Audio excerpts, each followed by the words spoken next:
guys, welcome back for a new episode of Out of Band. My name is Jennifer Winnekers. And my name is Faith Appeal. And today we have a special something for you guys. We are gathered here today with Joe Zanini, and he is an ex-colleague of mine, wonderful person, very experienced cybersecurity specialist. And today we're going to discuss identity and access management with him. Joe, welcome. Hi, thank you. So, maybe it would be good for the public to introduce yourself a little bit. Sure. So I'm Joe Zanini. I'm the director of products at a company called QIntel. And I am very happy to be here. So thank you for the invitation. And I especially talking about identity access management because I no longer work in that field. So to be considered an expert still, even though I'm not part of that, is a very nice feeling. But I will talk about how it does affect my daily life, even though I'm not working for a specific identity access management provider. So I graduated from college in the University of Dayton a long time ago with management information systems major, which is like, computer engineering plus business. Yep. And then did some, started off. So this is like, right after like, I don't know if you know what Sarbanes-Oxley is, but there's a big financial IT bill that passed in the early 2000s. And this is like, I don't want to say this is before IAM was even a thing, because you still had like Active Directory, but you didn't have the whole vendor sprawl back then as we do now, because everyone was just trying to figure out, how to get Sarbanes-Oxley compliant at that time. Yeah. So I was not working in IAM at that time because there was no such thing really. So I was just like a business analyst doing like junior DBA stuff, application and analyst stuff, and then 2008 came around and I got a job offer for a boutique security firm that asked if I wanted to work for them for an IAM implementation of software. It's like, yeah, sure. What is that? And ended up being a SiteMinder and identity manager, CA identity manager implementation. So that's kind of how I cut my teeth in IAM back in 2008, and kind of was like a barnstormer of a time, 15 years since then, I think. Just, completely enthralled in IAM. And now, so I went from a boutique security consulting firm to a big four firm, and then went to a software vendor, an IAM software vendor itself, doing pre-sales. And then I became an IAM product manager, and now I am a product manager for a threat intelligence company. But we do handle identities all the time, and especially as a product manager, the identity and user experience is the first thing someone sees when they get into my product. Yeah. So that has to be as streamlined and frictionless as possible.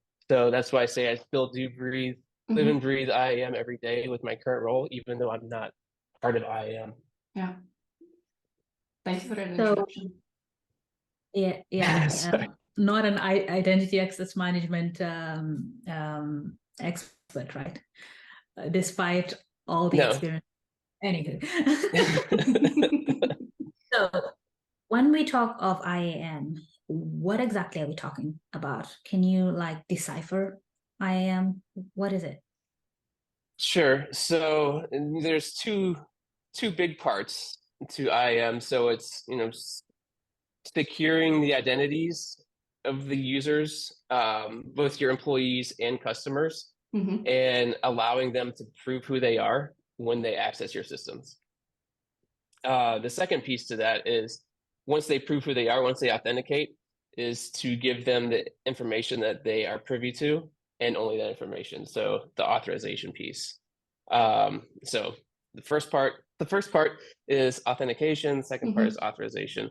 There's a vast plethora of sub skills and things underneath that, but that's the main thing that many people are trying to solve. So there's with those two pieces, you have IGA, so Identity Governance and Administration.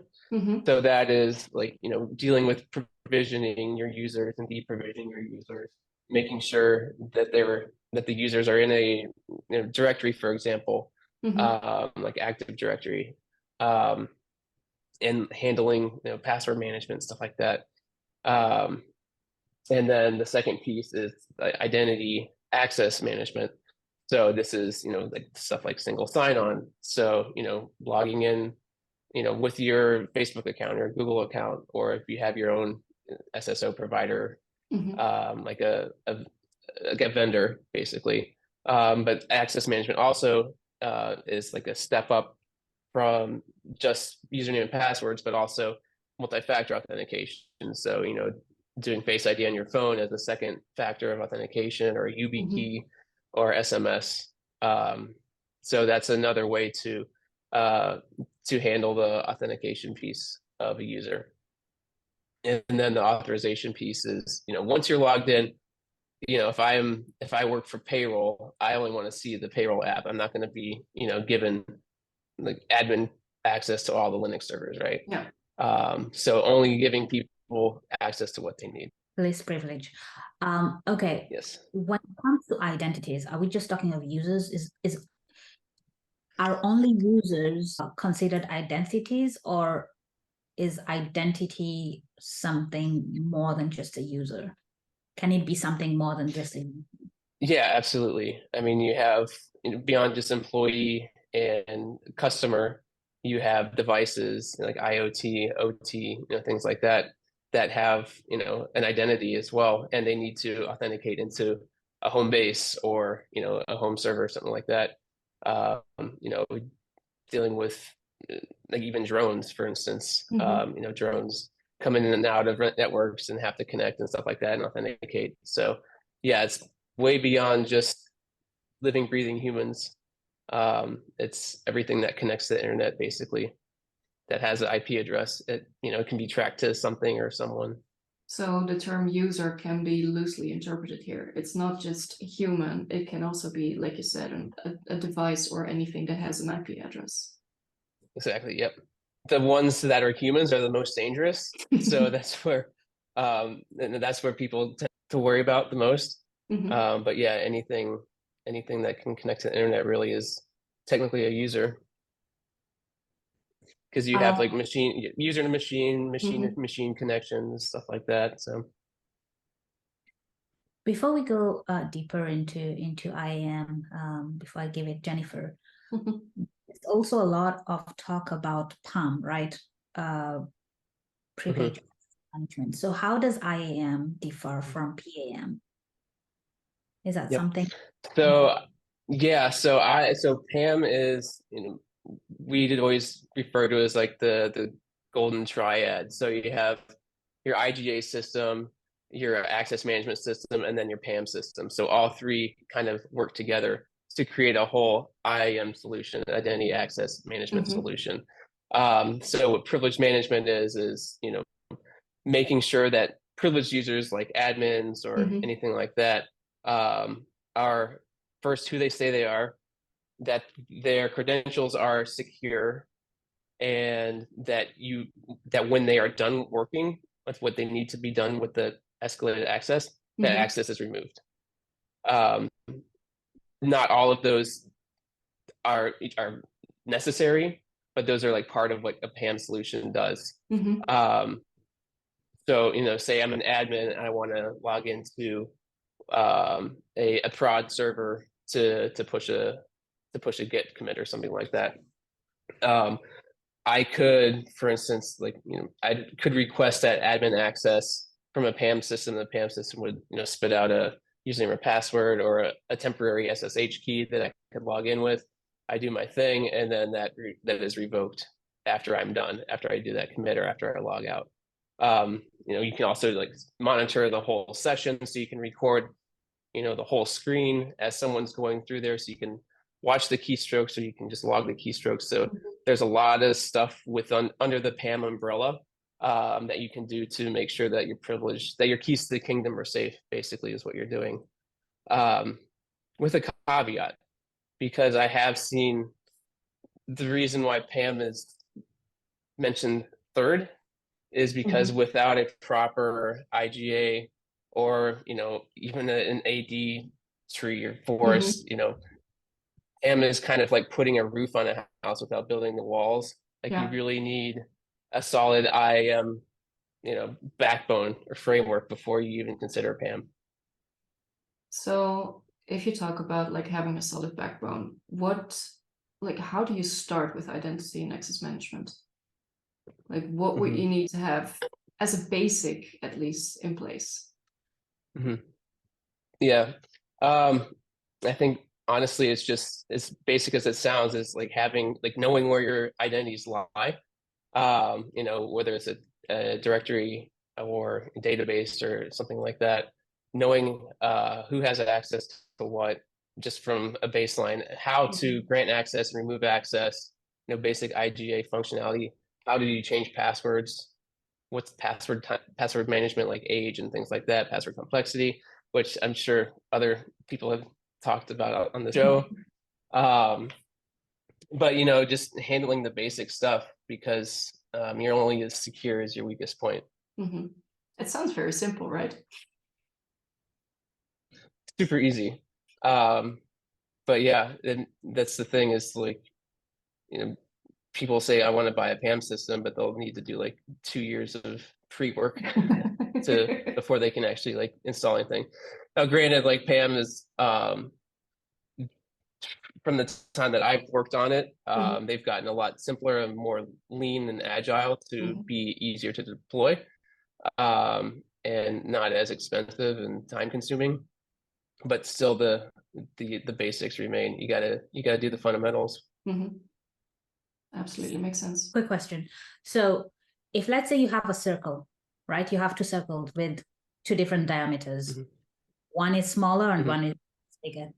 If I take a PAM solution as a small diameter, can we say that PAM is part of IAM, or is it the other way around, or are they like completely?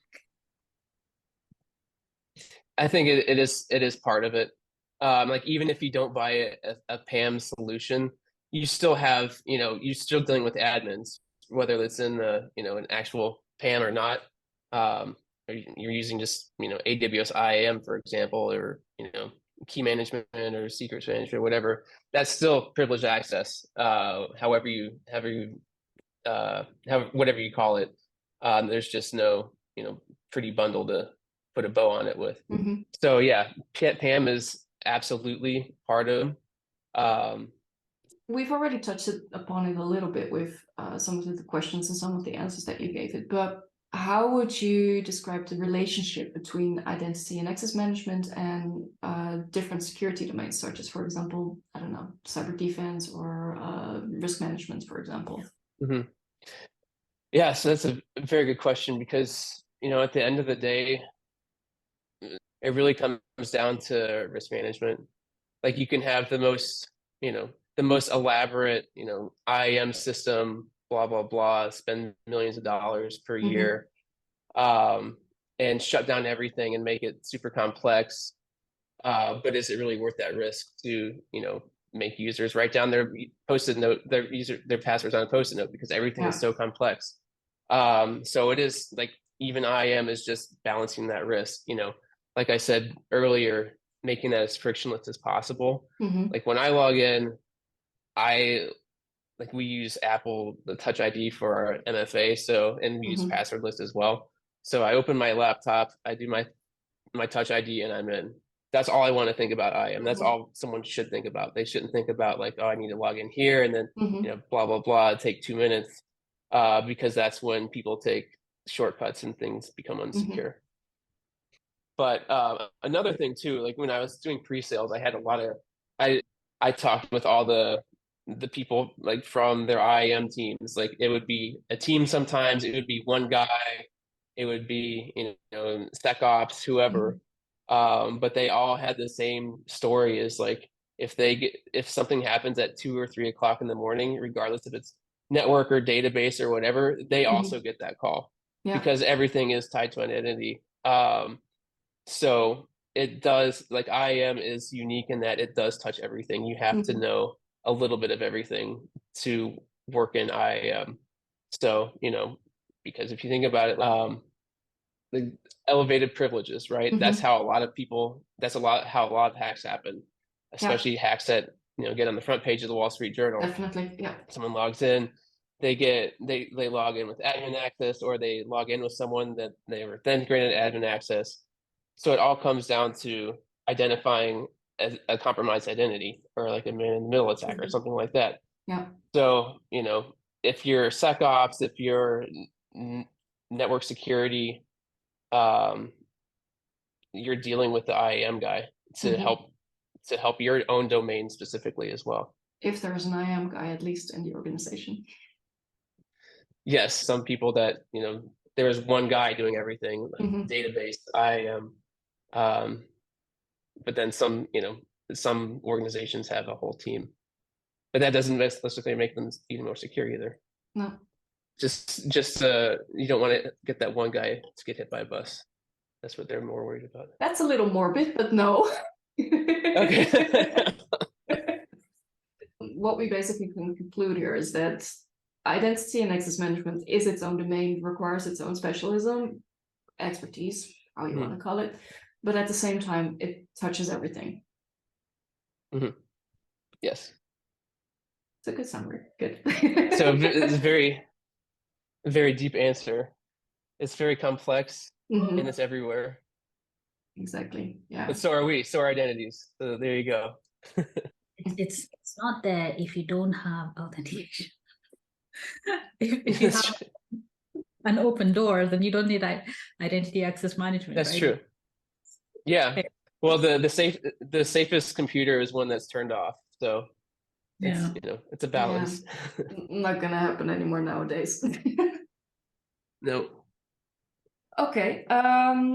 So identity and access management touches upon everything. It requires knowledge and expertise of a little bit of everything.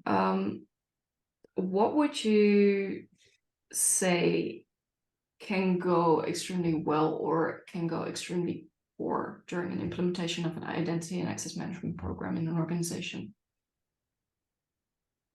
I think depends on the actual tool, but usually, you're dealing with the guts of years or decades of tech that come unearthed. So yeah, that was one thing I dealt during my pre-sales days is, we do a nice presentation, everything's clean, everything's going to work, like in our diagrams, and then kick it over to professional services to do the implementation. They're like, oh, they had this, or they had this like legacy database, or they have like all these like rogue like servers standing up here that no one knew about. So yeah, it really just IAM people figure out where the bodies are buried. It's get morbid, but that's really what it is. It's like you'll find out everything about your network, about your database architecture, whether you want to or not. Yeah. That can be very ugly. But it's kind of one of those things, like once you get it, you should only have to do it once and then you're good, hopefully. But then you need, any software is not going to be able to keep a policy afloat. So you need proper GRC people and proper training and security awareness and stuff like that. So people are actually able to keep the thing moving forward and not fall back into tech debt again. Yeah, that makes sense, really. So those are a couple of bad practices, or rather not bad practices, but bad things that can surface during an implementation. What would help making it smoother? Can I have one more bad thing? Sure, absolutely. We love the bad things. Okay.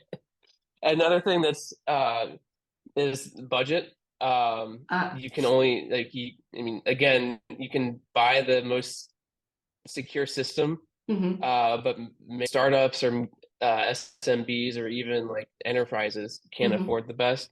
So it's again a balancing game of like, what's actually possible, what's feasible. And I see that now, like now that I'm on the other side of the table, I'm not a consultant, I'm not pre-sales, I'm actually buying IAM software. Mm-hmm. It's like, oh, now I have a little bit more sympathy for my ex-clients of like why it took so long, or why they couldn't show up money, because it is just pulling budget, pulling resources together to be able to actually deploy something. On to the good stuff though. Yes. The things that go well is having a like-minded company. So having, like, going back to GRC, or having like a CISO pitch a security overhaul, or a phase 2 security, whatever. Making sure that they know this is coming, know this is why it's being done, because people do not like change is another thing you'll find out with IAM. They do not like to change how they do their job. But if you have to pitch it to them, you have to sell it to them over the course of months to years, to say like, this is how things are going, this is the training to help you do stuff, trust us, it'll be better in the long run. But yeah, so getting the human aspect involved as soon as possible would helps aid a good successful IAM implementation. So getting buy-in from your stakeholders. Exactly. Yep. That's the most important thing in the beginning. And then just setting expectations, because it's one of those things, like I said, like as you unearth tech debt, what you think might have taken like 2 or 3 months is actually like, 6 months. And then we'll do like a phase 2 in like a year because we couldn't do this stuff. And then, this is actually isn't possible. So we need to have some workarounds until, something else is done. So being flexible with the outcomes and acceptance criteria, is also important as well. IAM people should know a little bit of every single domain, like networking, database, stuff like that.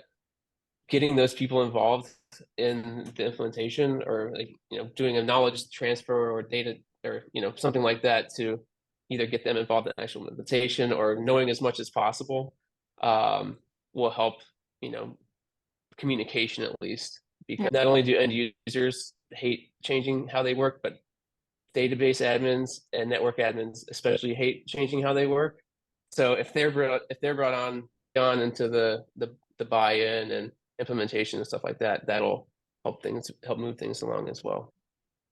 There's been a lot of people are now in the cloud, right? Or rather, there's some that are still hybrid. How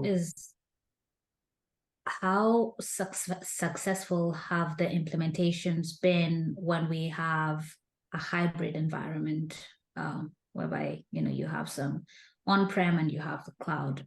Is it easy to implement IAM solutions in those scenarios, or do you prefer to put it on-prem, or do you prefer to put it in the cloud? How does it work? Very good question. There are some software vendors that their business case is, we do everything. We will help connect your on-prem systems, your cloud systems, whatever that may be, all into one nice little package. There are others that are just like, we're cloud only. If you don't like it, buy someone else. I think the way just technology is going, everyone is going to be cloud only eventually, as these old legacy systems that make companies stay hybrid, like their old databases or mainframes that they're too big to turn off, basically, or too big to fail. Once they do fail, or someone is able to translate COBOL over to a newer language so they can actually sunset that old system, then that is like, those are the last holdouts into being SaaS only. But I love the cloud. I've worked in both atmospheres, and cloud is so much easier. And but yeah, we still do have on-prem systems, so it is necessary. But yeah, it's absolutely doable, and it's going to be that way. I don't. when I say like everyone's going to be all cloud, I don't think that's like 100%. I think you're always going I to have don't think some sort of, No, plus there are certain yeah, security vendors who are still refusing to put Yeah, everything in. cryptography. Yeah, exactly. yeah, yeah, they'll get around to it. What of the proliferation of IoT? So are we getting, previously you would have, let's say, something like um, I'm looking at my printer and I'm trying to think of an IoT device. You have printed other IoT gadgets Even around. fridges Sure. nowadays. Exactly. How Mhm.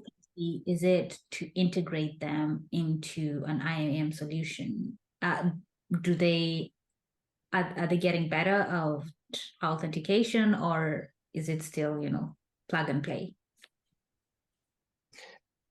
I think it depends on the use case. So like, consumer IoT is getting much easier because everyone has like you're using your Google account or your Amazon account or, you name it. Um, like my Nest, for example, or my ADT security system is, connected into my Google Home. So whenever I add a new device, I just have to add it to Google Home and it's automatically included in ADT. So like consumer electronics, like they're making it as dumb as possible, which is great. Business electronics, I'm not sure. I honestly don't know. I know we have a printer that works here in the office, and I don't know how it if it's easy or not to add. I think it's just another device on Jamf, honestly.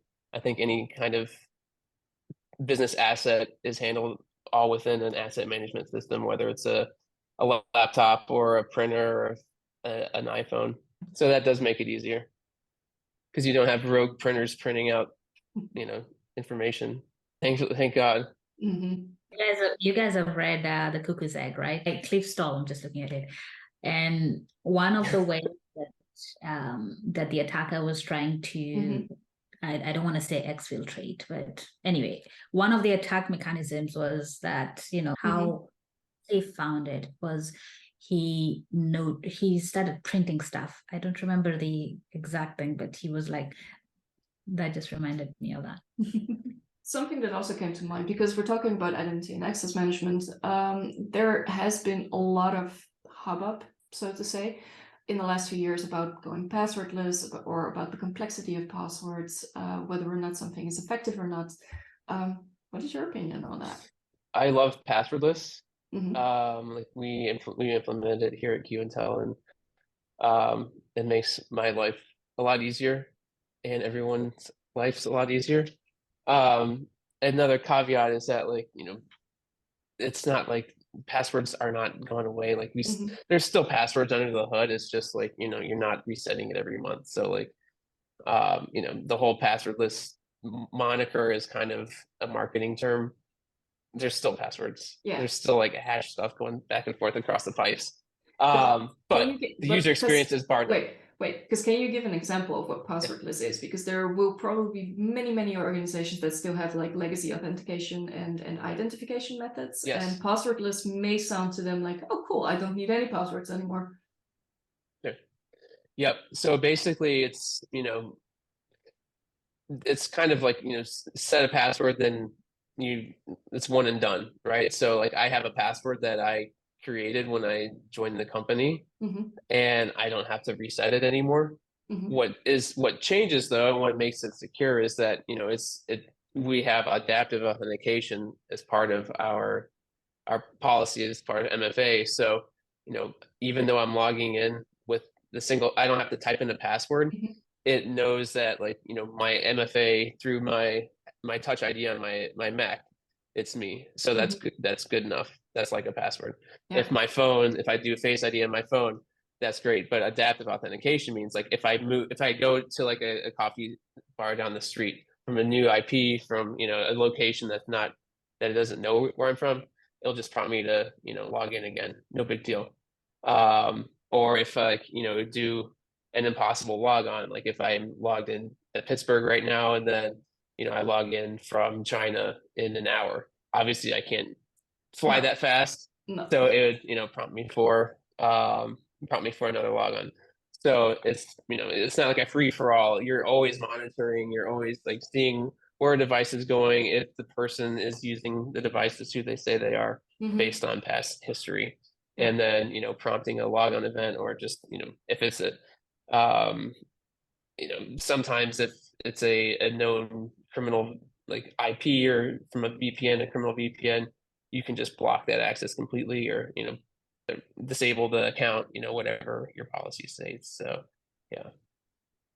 So that's the long story of what passwordless entails. It's a lot easier. Like, that's the great thing about it, is that, like, as an end user, you don't have to worry about that. All you do is just, press the thing and it goes, which is great, which is what you want as a product manager. Yeah, you don't need to think about it anymore. You just have it as secure as possible, but as easy as possible for the end user.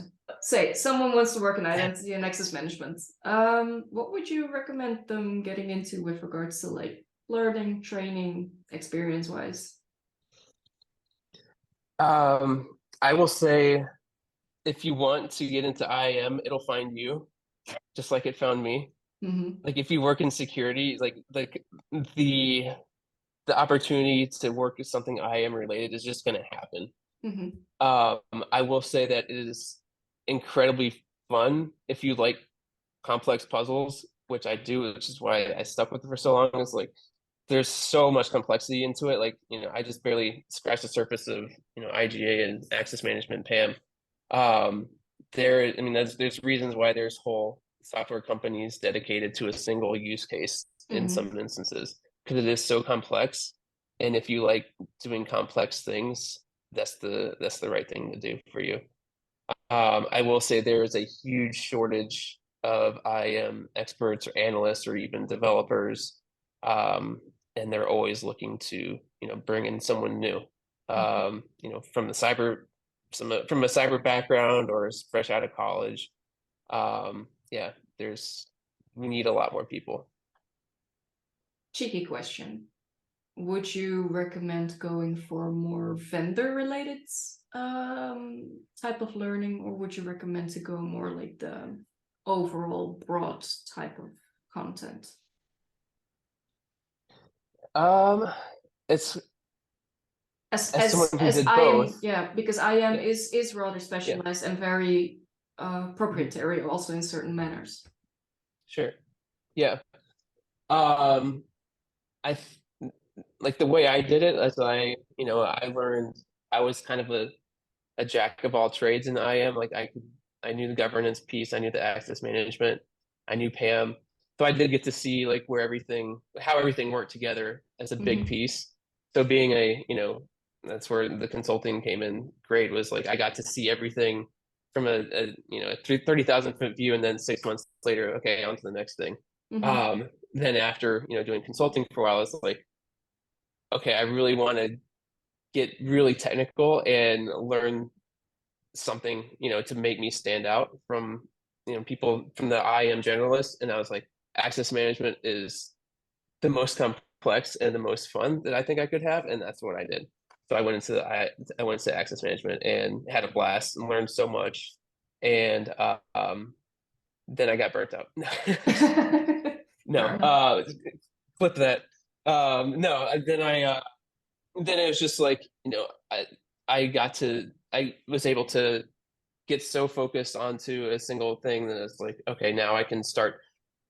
That's why I kind of got into product management, because I knew so much technical stuff about it, and then I could start to sway the way the products I was using were going. I was like, heads nose to the grindstone, and like, oh man, if this product would just do this, it would make it so much easier for our customers.